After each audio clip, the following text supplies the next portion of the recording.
What is going on, guys, and welcome back to the Across the Cowboys podcast. I am your host, Paul Ryan, and with me, as always, are Mike the Pig Crum and Brenden Fergy Smith. Mike, how are you? I look so old, man. Look at I You don't are know, old, man. yeah, this Cowboys team is aging me poorly. You know, I was watching an episode of Star Trek last night with my wife, and it was like the episode as they go on this planet, and when they go back to the ship, they start like aging rapidly because of some disease they get. I feel like that's what happens when you're a Cowboys fan. Like you're a Cowboys fan for 5 years, but you look like you've gained 10 years of your life because of stress. Which Star Trek? Isn't there like 14,000 different versions of that? It was the original season, like one of the first, like the original series. Shatner. Yeah. Nice. Those are the only ones I really can appreciate, honestly. Maybe the next generation. How about you? You're a Star Trek guy? No, Star Wars. Well, I mean, I feel like everybody seems to be like, if you're a Star Wars fan, you seem to like Star Trek too, it seems. Oh no, we don't like each other. We hate Star really? Trek people. Yeah. We don't do I all never that. knew that. I didn't know that there was like a beef with We don't do the thing, the whatever it is. See, I can't even do it. That's how much of a Star Wars fan I am. Dude, imagine saying your favorite gun's a phaser when you can just have this. Like, why would you choose a phaser when you can just have perfection? Does Star Trek have force powers? I don't think so. No, they don't. No, you know, I'm no Trekkie by any means. I'd have to ask my wife that question. Mike, before we get into that, though, where can we find you on Twitter, sir? At CD Piglet, guys. Nice and easy. And, of course, Brenden Fergy Smith, how are you, sir? School was long and Cowboy game was even longer. I'm tired, but we're here and we're going to talk about it, and I'm just going to be upset and sad until the top 5. I hear you. I hear you. Well, where can we find you on Twitter, Brenden? You can find me at Brenden_Smith26. And you can find me on Twitter at Paul_Ryan15. Unfortunately, we aren't celebrating a victory Monday this week after the embarrassing Week 8 loss to the Denver Broncos. And after a performance like yesterday's, Cowboys fans have more questions than answers. So, Brenden, I'll start with you. Was this Schottenheimer's worst game as a play caller? It's so hard to say because no one played well. But that short game calls were some of the most atrocious stuff I've ever seen. But this game, you actually had a little bit of a run game. Like it was like 3.2 yards per carry, which isn't great. But red zone woes continue. You get the ball on the 1 yard line. You don't run it with Javonte Williams. I don't understand it. Dude, that's a 7-0 lead at the beginning. Big momentum swing. But no, Tyler Guyton gets a false start, and you get a field goal. That changes everything. Your defense gets a turnover, and then you get that. And then, but no. That short yardage game was horrific. Yeah, and then, I mean, not go for it on 4th and 1, like, towards the end of the half, and then you get scored on. That was crazy, too. They had 3 times they didn't go for it on 4th down. All 3 times Denver came down and scored a touchdown. So it's like, what the fuck do you punt for? Give them the short field. They're going to score a touchdown anyway. So he hasn't adapted to that, which is why I answer yes to that question. As far as a play caller, as far as like his conservative, it's like you want to give hey, we have confidence in the defense, but it's like, nah, dude, you can't. Fake confidence isn't helping out. You need to do what's best for the team to win. Absolutely, I agree. It seems like, there are just so many, as we've seen a couple of times this year, like being conservative at the wrong moments, and then just having like ill-timed faith in your defense when there's no reason to have any faith in them at all. Yeah, down by 13, they punted on a 4th and short, and Denver went on that long ass touchdown drive, and it's basically the game was over right there. Yeah, Shoddy has definitely been a breath of fresh air for this team for sure. But yesterday was, we're definitely gonna experience some growing pains with the first year coach, regardless of how long he's been around the game. And calling the pass, calling the plays, and having all those other responsibilities definitely is gonna take some adjusting to for sure, even for a guy like Schottenheimer. But was our pass rush or our run defense or secondary the worst element of our defense this week, Mike? I'm going to go run defense. I just think the linebacker play is bad. Good to see you, Jordan. it's crazy, but like I miss Jack Sanborn, and the dude can't run to cut off angles. But at least with him and Kenny Clark and Osa, it was hard for them to run up the middle. Like that's one thing I'll say. I would rather at least make you have to run wide and around our linebacker than just be able to. The guy doesn't react in time to stop you until you're at 7 yards every run. It's like frustrating. They average 7.4, 6.6, and then the receiver averaged 6 yards also on his run. So it was bad. Jordan Stock, our guy, or one of our day ones. Mike, what happened to Clark is his question. He doesn't have linebackers to help him out. I really don't have an issue with how Kenny Clark's played. His linebackers play behind him is just awful. And there's nothing you can do if your linebackers aren't instinctive and don't attack the hole and everything. Yeah. What about you, Brenden? Would you agree as a run defense for you as well? Yeah, if I had a nickel for every time I've watched the same pass rusher get blocked by a wide receiver, I'd have 2 nickels. It's not much, but it's weird it's happened twice. Sam Williams, what the hell are you doing? You can't.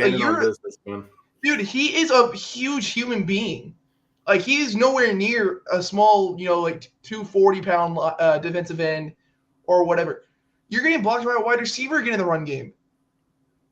What are we doing? Why are you here? I don't get why they're playing him so much. He's in a contract here. He's in a contract here. They're trying to run him into the ground. At their own detriment, because he's bad. So I think it looks like Jordan Clark might have been talking about Damone Clark, Mike. Okay, so but he would fit that category of not instinctive and not just very good. It would, but he's better by a mile than Kenneth Murray. Like Kenneth Murray's one of the instinct-wise. I don't know if I've seen worse out of like a starter, guy, a guy that starts on an NFL team. He might be he's terrible. As far as Damone Clark, for some reason, the last 3 defensive coordinators just haven't.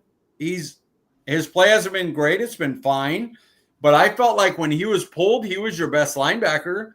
It was like he was still a D+ linebacker, but it's better than an F. Yeah. But the defense coordinators just don't seem to like Damone Clark. And he was having a pretty solid offseason from what I remember, and just not translated into anything, unfortunately. I still think he was your best guy when they took him out a few weeks ago. I think he was the best guy you had, so it was weird. Yeah, just a pretty ugly game for our defense yesterday, as that kind of the growing pains continue for that group, that unit, if you will. Looking ahead to the next season, is there anyone on the defensive coaching staff you'd like to keep, Brenden? Maybe White Cotton. That is because he's so heavily touted. This defensive end group, Mike, has no talent. You have Ezraku, and you might have Houston. Everybody else can go. Osa's been – he's been – okay, remember how I used to say I don't know if I'd re-sign him? Yeah. I like the contract they got him at, but I never thought he'd be he does nothing. Yeah. I never thought he would be like that. I was like, I don't know if I'd pay him, big money, because I don't know if he'll ever be the big-time guy, at his size and everything. But he's like way detract. I don't know of anyone White Cotton has improved or helped. And I'm a big White Cotton fan, but Sam Williams has looked better pre-injury than he has this year. Nealon looked better last year.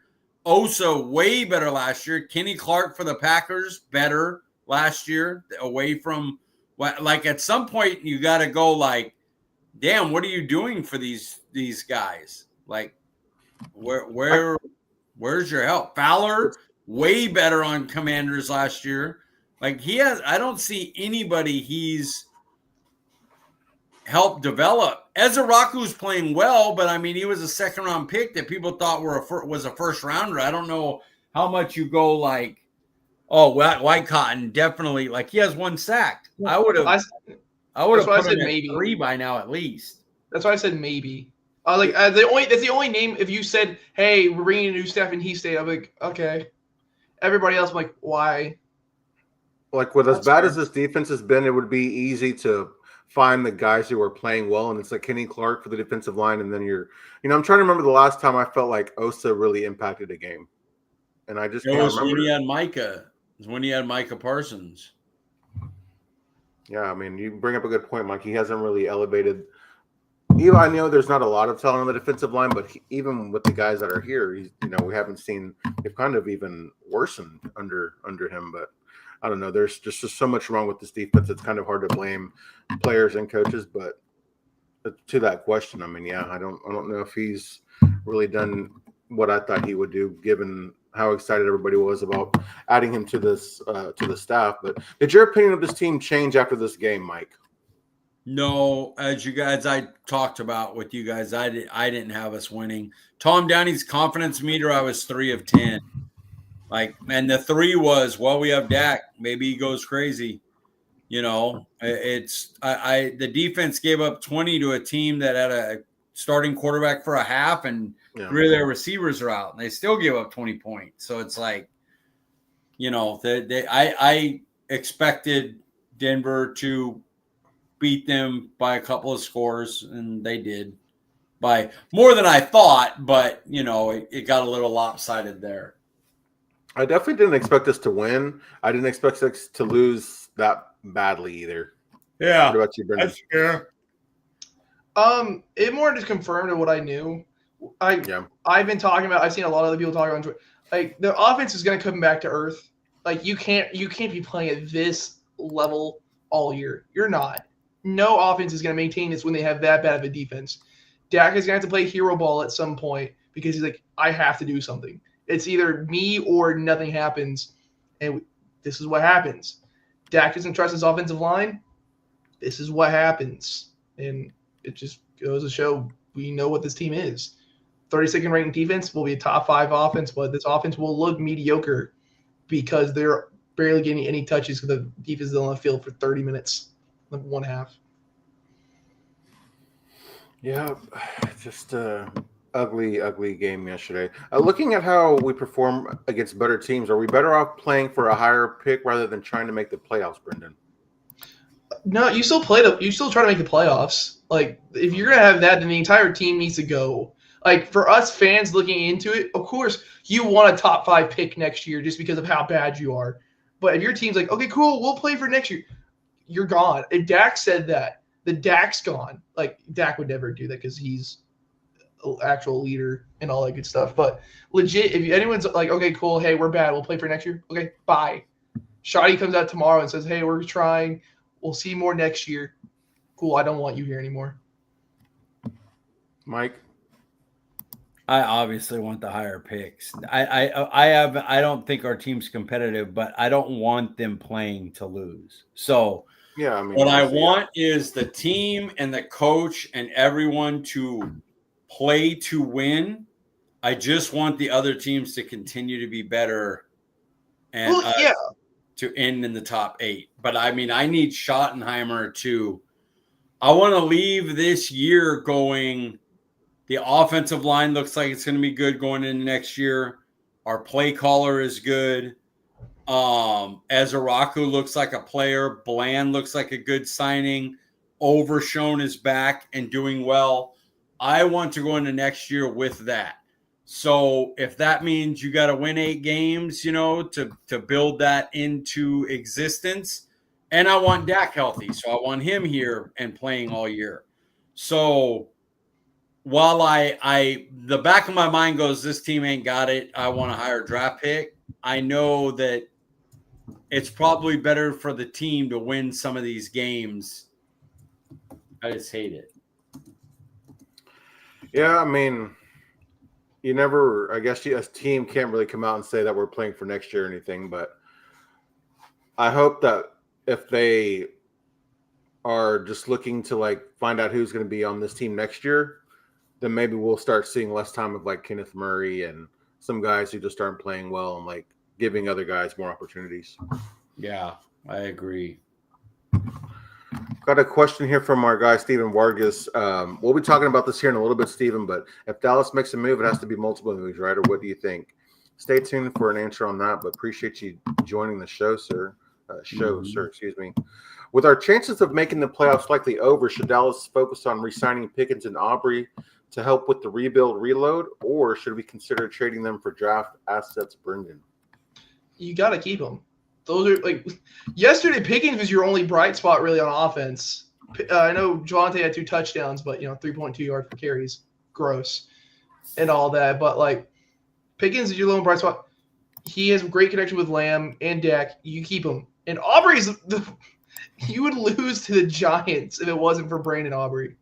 So if you're wanting to compete next year, you keep them without a shadow of a doubt. Like if they're gone, I'm going to be upset more than I am right now. I don't think that's possible. Mike? This is the conversation they have to have. Jerry, are you willing to pay a wide receiver 2? Are you willing to pay him? If you're not, if the answer is no, I can't pay $28 to $33 million for the wide receiver 2, then trade him and get something for it. That's fair. But they need to have that conversation because the answer should be, yeah, you see how the guy helps the team? This should be a no-brainer to bring both those guys back. Because the idea should be bring back as powerful an offense as possible. We'll let Steele's money go and let Thomas try to battle with maybe some kind of draft pick for later draft pick, third round and on at right tackle if you need to get one. And then you go into the draft and into free agency going, let's rebuild the defense. And hopefully we can hit on players that can get us going right away and get, help your top 3 picks. You have 2 firsts and a second. Go get 3 defensive players. So that's what I would do. But the first thing they have to do is have the conversation. Will you sign Pickens? If you won't, then you should be looking to trade him now, right now. Because if you're not bringing him back, you could probably get a second-round pick from him from somebody right now. I bet the Patriots would gladly give up a second-round pick for George Pickens. Yeah. You would like that, Paul, wouldn't you? You would like that. No, I want us to re-sign Pickens, but hey, Butte and Mac Hollins of all receivers seems to be going off for the Patriots the last couple of weeks, which I've found shocking. But man, that dude Drake May is just phenomenal. Side note, Drake May might end up being the best quarterback from those 3: Caleb, Jaden Daniels, and Drake May. The Mike Variable effect, man, is real. Yeah, could have had him here. I like Shoddy, but, if you could have got yourself would you have rather had them hire Zimmer at defensive coordinator and then have Schottenheimer stay on as play caller offensive coordinator? Maybe With Clayton Vrabel? Adams. Huh? And then have Vrabel as head coach? Vrabel or Zimmer, either one, to help your defense. Well, Vrabel, Zimmer, and Schottenheimer as your coordinators and your head coach would be disgusting, dude. That would be pretty nice. I'm still not mad about Schottenheimer being coach, and I'm definitely not mad about Clayton Adams, but what could be, with a different defensive coordinator, Yep. Jerry brought in his friend for defense coordinator. Sigh. All right, with the trade deadline approaching, who are you looking to trade away and for what, Brenden? Every player I want to say you're not going to get anything in return. These are more just cuts just to say F off. Sam Williams, I want nothing to do with this team. I don't know what they're doing with Diggs. Everything's telling me he's gone after this offseason. We're talking this time in February, he's gone. And I would not be shocked. But you have Bridges might have been the worst corner I've ever watched, and I didn't think that was possible. He got that BS. He got beat by a slant underthrow, so that didn't work out. So you got to keep Diggs, but it's Sam Williams. I would say Jalen Tolbert because simple fact that he's on his last year of his deal, but it's a lot of guys on 1-year deals. Dante Fowler would be cool to get rid of because it's just $8 million off the books. but there's nothing you can really get rid of right now. Unless you're going to trade away Pickens, which I don't want to do that. I really, really do not. I know that he hasn't really put a lot of good film out there, but if you just reached out to Washington and you were like, hey, Quinn, do you want Dante Fowler for like a 6th round pick or for a 7th round pick? I mean, I'd be happy with that kind of return for stuff like that. For guys like that, even for Tolbert. There's like 7 players. If we got a 7th round pick for them, we should be like, all right, couple of darts, lucky us. Is there anybody that you think we could get a 5th rounder for? Which with the success that we've had in the 5th round, that you'd be, Well, I think Diggs could get you a 5th. He was still an all-pro corner. He just doesn't fit here, and he's people will bet on him coming off of injury. Getting more time, so you could get a 5th for Diggs. You think New England would do it? I think a couple of teams would. I don't know. New England's, I think, has pretty good corners. I don't know. They were trying to trade some of theirs away. From what I understand, I thought they were. Sounds like I remember hearing a report that they were actually looking for difference-making defensive players when people thought they were looking for wide receivers, but maybe that was just a rumor, not so much. Rabel effect. Yeah. Yes, sir. Yes, sir. Is there anyone, regardless of contract, that you find untouchable on this team? Ezraku, Bland, Overshone, Lamb, BB, Tyler Smith, Tyler Booker, and Cavante Turpin are the guys that I want to build my core around. Now, Dak is also in there, but if somebody came in hey, a Matt Stafford type thing where let's get this guy out of here. We want to give him a shot at the Colts in the offseason. We're we'll give you 2 firsts for Dak. I would have to consider that, considering the rebuild for the defense could be multiple seasons. Mm-hmm. So, I'm not going to put him untouchable. But the guys I put, Ezraku, Bland, Overshone, Lamb, BB, Tyler Smith, Booker, Turpin would be the guys you wouldn't get me to trade. What about you, Brenden? I'm surprised Turpin's on there for you, honestly, Mike. He's just such a special returner. He brings so much fear. And some matchups on offense, defenses are going to be able to match up with him. But his sweep game, his ability to take a slant and go it would be lessened if Pickens was gone. But with Pickens and Lamb and his ability to return the ball, I don't want Turpin going any. I would have to get a weird ass you traded that for Turpin for me to give up Turpin. Yeah, mine was just Dak and Lamb, and Tyler Smith. But those are the 3 guys I'm there's no way you get rid of because that's one of the best guards in the league, one of the best receivers in the league, and one of the best QBs in the league. So no. Why would you do it? All those other guys you said are good / great players, but I'm I would not be completely just shocked. I don't want them messing with my young guy. I love the young interior of the offensive line. I think Ezraku is going to be a stud. He looks great. He's just stuck in this defense, but he continues to get better every week. I like Bland because he's just a good corner. It's not his fault. He has nothing around him help wise, And then the other guys I said, the Turpin as a returner, Lamb as a receiver. It's not a lot of players really, but it's a handful of guys I would want to build my team around. Yeah. All right, Mike, here we are with Mike's view from the sidelines. Before I get into it, something I thought of, a question I thought of while we were talking here, but did you hear anything from your source about what might have happened with Trevon Diggs? No, I didn't even ask about it. I figured something happened. He got a concussion. Maybe somebody smacked him or hit him or something.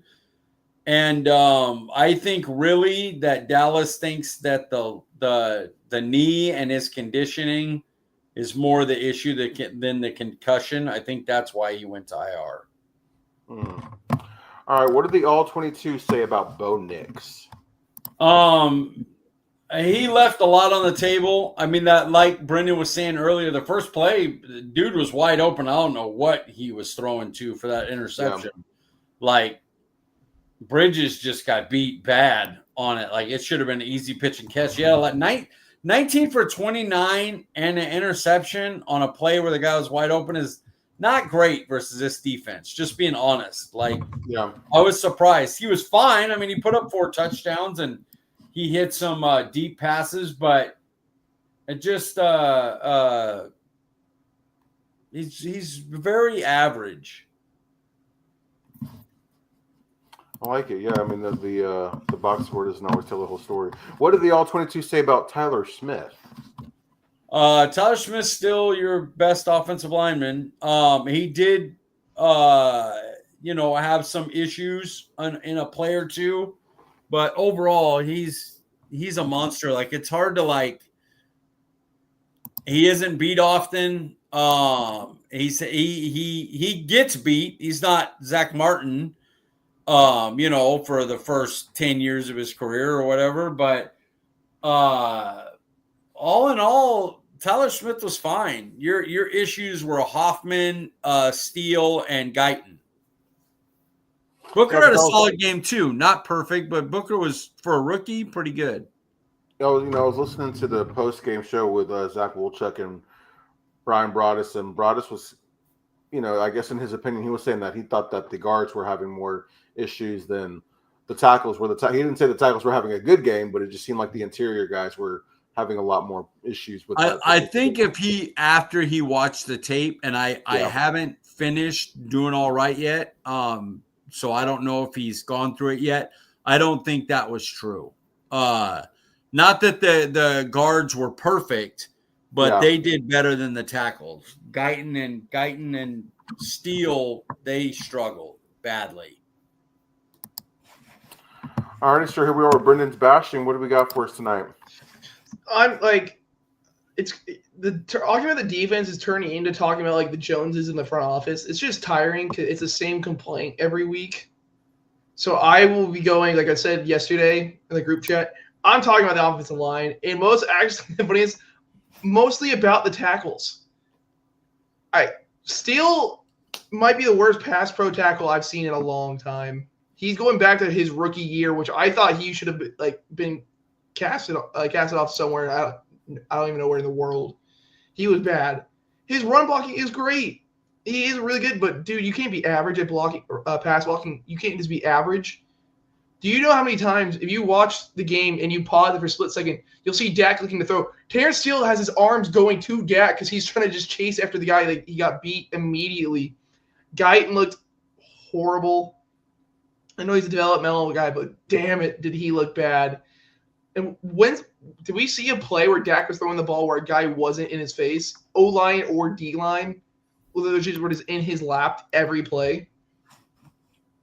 Like, was the Ferg interception bad? Yes, it was. You shouldn't have forced it. But then you look back, guy in his face. His second interception, you go, dude, what are you doing? It's awful. And you go see a guy in his face. So I'm not protecting the interceptions. They were bad. Like I said, Dak was playing hero ball. When Dak plays hero ball, that's what happens. But you can't be like, oh, clean pocket, and he threw that. No. So he was getting hit left, right, and center. And Steele makes $18 million this year. Yeah, that's what we call a highway robbery. Also, my love for Brock Hoffman has gone down the drain this year, to be honest with you. Some games he's survivable, but then if you face any decent D-line, he's not. He was supposed to be the funny, like, oh my God, he's an asshole and all that. He's getting under everyone's skin.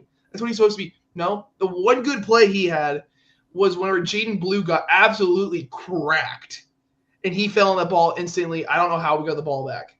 To be honest with you, it should have been Denver's ball, but they gave it to Brock. That was just one good play. His IQ is nowhere near as high as BB's. That's why I was actually excited this week to have BB back against this D-line. He's not. You see him get beat left. Like, Guyton and Terrence Steele are just turnstiles at this point. You can only win by throwing the ball, but if you want to get everything out of this offensive line, you have to run the ball 35 times if you want to actually use your offensive line to the best of their ability, which sucks when you have a top 3 to top 5 QB playing this year.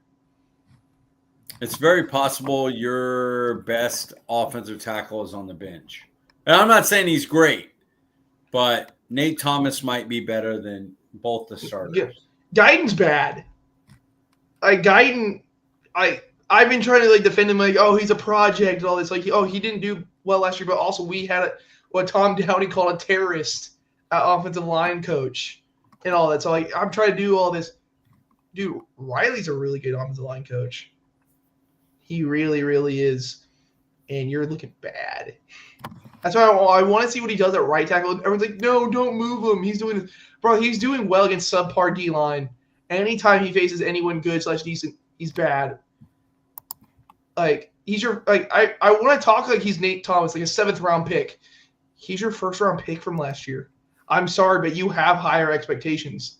I wanted Cody Barton. I want not Cody Barton. I wanted Graham Barton, the guard / center. I wanted him out of BYU. That's the guy I wanted. But then you trade back and you get Guyton, and you got to live with what you got. Not a good tackle.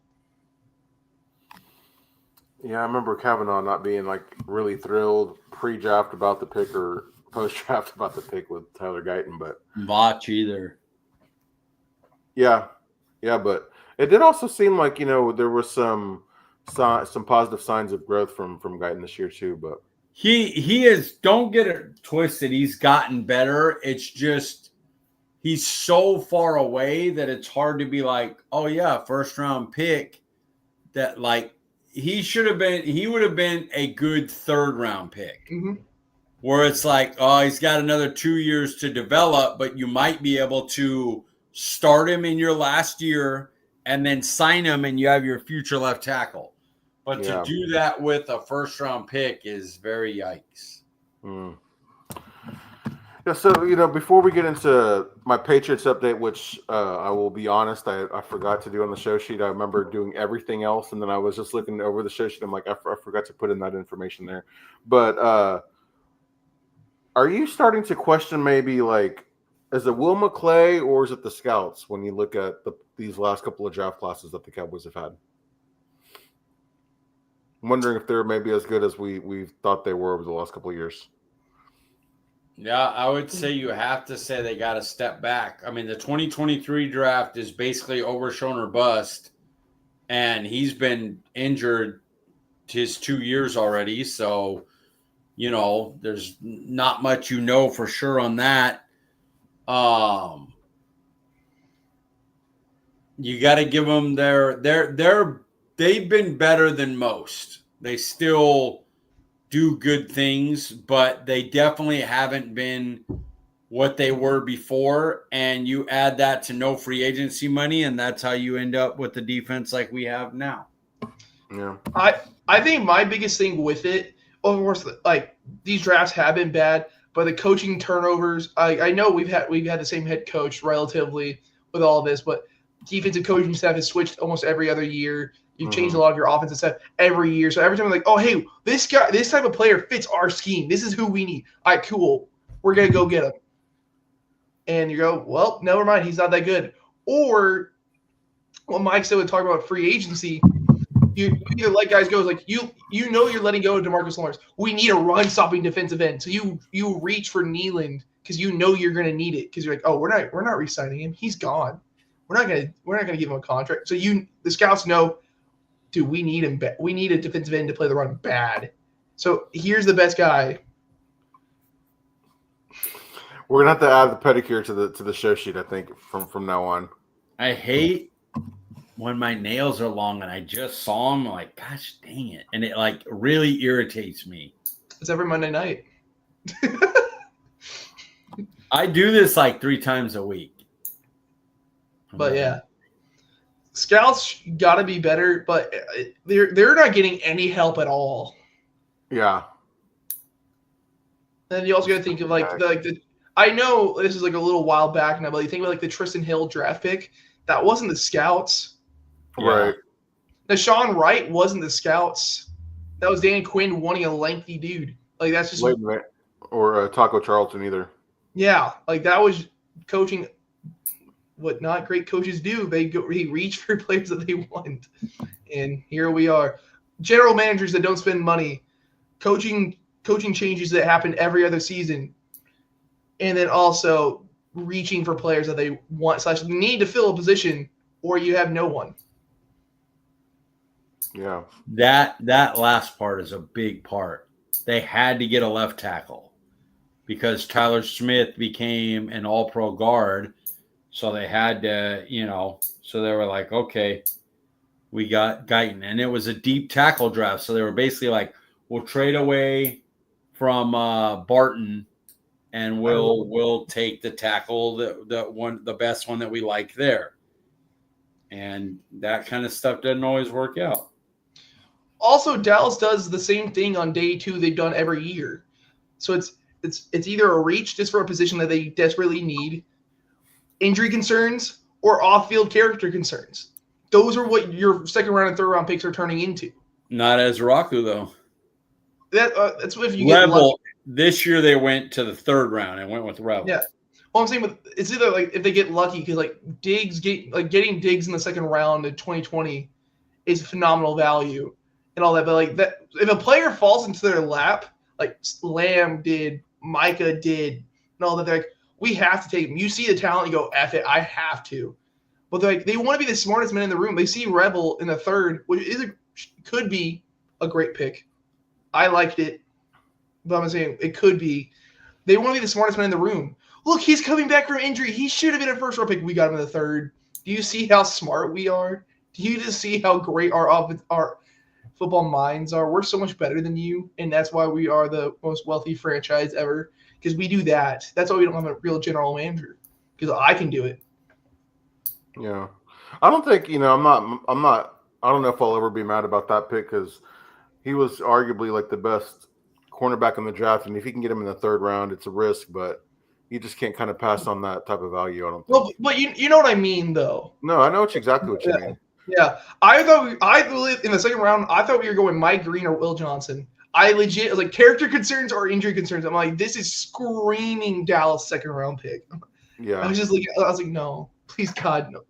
I was like, I can't handle it again. And then as your Raku fell in your lap, and you go, neat, and you take it without thinking. Yeah, before that, though, it's Schoonmaker, Sam Williams, and I'm not mad about Marshawn Nealon, though. I mean, I think from what we've seen from him, I think he's going to be a good player. Well, they still reached on him, though. He was good until his injury. He was looking really good, but he hasn't bounced back from his injury. Yeah, it sounded like I know hearing Brian Broaddus talk about him, but maybe he was dealing with more than just the well-known injury. Like stuff was starting to pile up on him, it sounded like. Anyway, moving on here to one word. The offensive line's performance was blank Brenden. Ohtani, sorry, but Ohtani is incredible. Yeah, dude, they're going blow for blow right now in that game. He just hit a home run or what? He just hit a home run to tie the game. So he has two home runs this game then. Yeah. Wow. Yeah. No, but my word is depressing because, like I said, we were thinking, like, oh, our young left tackle Terrence Steele, what if he gets back to average after his injury? What if he does something bad?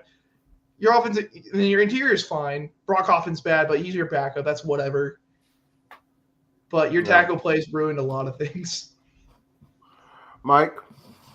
Poor. It was poor.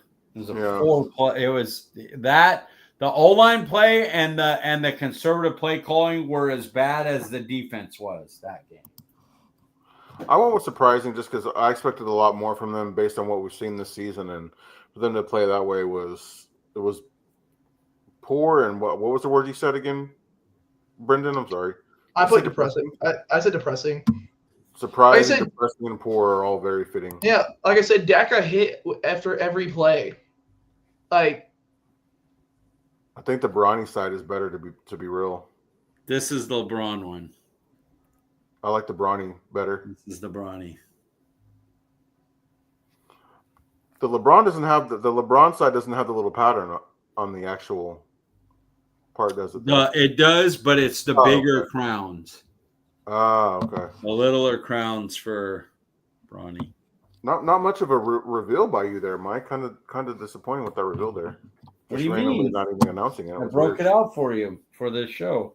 Yeah, I think honestly, the grapes and the shadows, man, those are like some that I could get if I wanted to spend $400 on shoes, which my wife would not be thrilled about. These were only $235. Dude, I'm not spending $235 on freaking LeBrons. That's insane. Mike, sorry. Before we get into the Patriots update, I got a question for you. Would you be fine with how bad we've seen the tackles play? Would you be fine with them spending another first-round pick on a tackle? I'm always good with building your O-line. Always. You got to get one. Now, do I want them reaching on one? If they have another position that they're equal at, would I be like, do we need to replace Pickens? Is there I don't know. Safety's tough because I personally want an elite safety, but it has to be like a dude, like a all-timer if I'm going to draft one early. An edge, player, I'd rather have the edge. A monster in the middle of the defensive line, I'd rather have that. But I'm never going to be mad about them using capital to build the offensive line. Imagine how bad there's potential this team could be. They're going into the draft. They need a tackle, a wide receiver, and then they need their entire defense. Like, imagine. Why I think they need to keep Pickens. And I think honestly, O-line is deep next year. So I think you're going to plan on going in with a Guyton in his third year, hoping he's, makes that the leap, not just, hey, he gets a little better, but he leaps to he's a solid starter. That's all you need over there. You'll be all right. I don't care if he was a first-round pick. 3 years in, I don't give a shit. I just want a good player. Like, if he's a solid starter and not a complete bust, great. Then we have a starter over there for the next 2 years. Then we can worry about replacing him. Smith signed. He's your all-pro. BB's a monster. Booker looks great in his first year. Steele becomes Nate Thomas. You get an O-line in the third, fourth round because it's deep, and he becomes your depth guy. And then you build your defense. That's why you need to keep Pickens. But we'll see if they'll pay him. Tag him at least. Oh, they don't tag him. Tag him. At least tag him. We need him at least one more year. Yeah. That would be frustrating just to lose him for nothing after the year that he's had and seeing what he and Dak were able to do, like instantly, really, the chemistry that they had. It was even more impressive without CD, to be honest. Yeah. But here we are with top 5 with the NBA season starting last week. I thought we'd be interested to see NBA players were excited to watch this season. Mike, give us number 5, sir. I got a personal one, a Lakers one. I want to see Dalton connect. He was a revelation early, and then they kind of got on him about his defense, and he just, it's like he lost confidence after they tried to trade him for Mark Williams, and he hasn't been the same. He hasn't been the same dude. So I'm hoping he can bounce back, that they give him minutes. He's actually playing right now, but he's such a good scorer that I just want to see him get his confidence back. Like, he had a few games in regular season where he's like, he just puts up 30. Like, it's like crazy. And but they had him work on defense so much. And I think that's partly due to rookie JJ Redick, and the type of personality he is. Sometimes you just need dudes that can space the floor and shoot. And if they're a liability on defense, you deal with it. Yeah.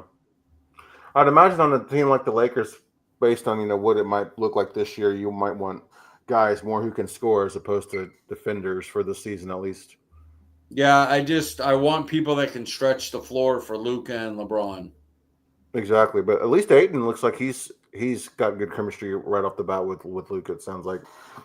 Yeah. Looking at his stats the last couple of days, I'm not a big fan of Ayton, but it ain't no. No, I found out that he when he was in Portland that he decided not to play in a game because there was ice on the road. So he was like, I'm not going to make it to the game tonight.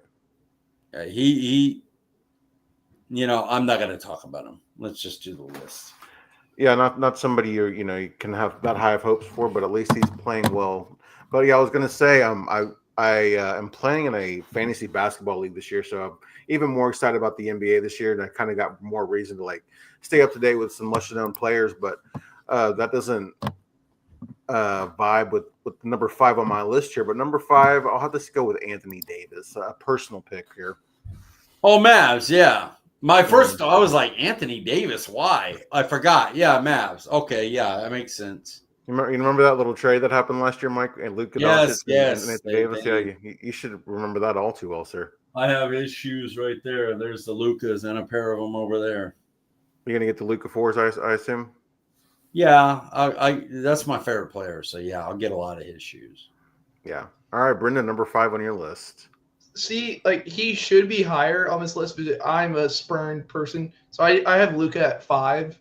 He should be higher. He should be high. No, I just seeing him play well because I know he's going to dominate every time he plays. Just Luka's number 1 on everyone's list. Well, so I know, but the reason why is I know he's going to dominate, and now he's going to get all this MVP talk because now he's just out of Dallas, which that's of course what that happens. But he's going to drop 50 and you go. That's what Luka does. And I'm not shocked by it. I know he's going to dominate, and it also just hurts. And Luka too. Yeah, he's the first person ever like, okay, cool, shut up. Luka's the best, and that's just what it is. So that's why I said I'm spurned. It's not Luka's fault at all. It's just it hurts to see he dropped 49. Okay, cool. That effing blows. Nico has made you hate Luka Doncic. It sounds like. I don't hate Luka. I just hate how good he is now, just because he's not doing that for me.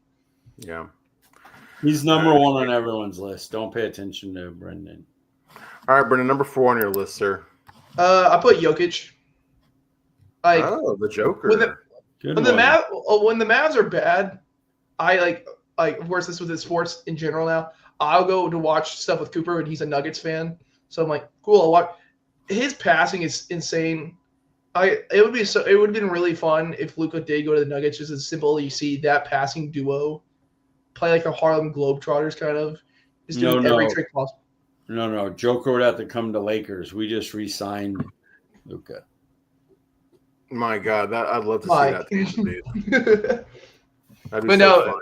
But also, Jokic will just have another great season. He's in MVP talks again. And you go, oh, he is. Shocker. He's incredible. Yeah. Who is that? We have so many injuries, dude. I don't know half the fucking Lakers team. All right, Mike, number 4 on your list. Cooper Flag, the rookie, man. I just want to see what he does. Keep an eye on him and everything. He doesn't do it for me like Luka did. Like people don't understand. They think you're a Laker fan. Luka was my favorite player on the Mavs. That's what made the trade so crazy to me. Is I was rooting for Luka in the finals with the Mavs because I was I just love watching this guy play.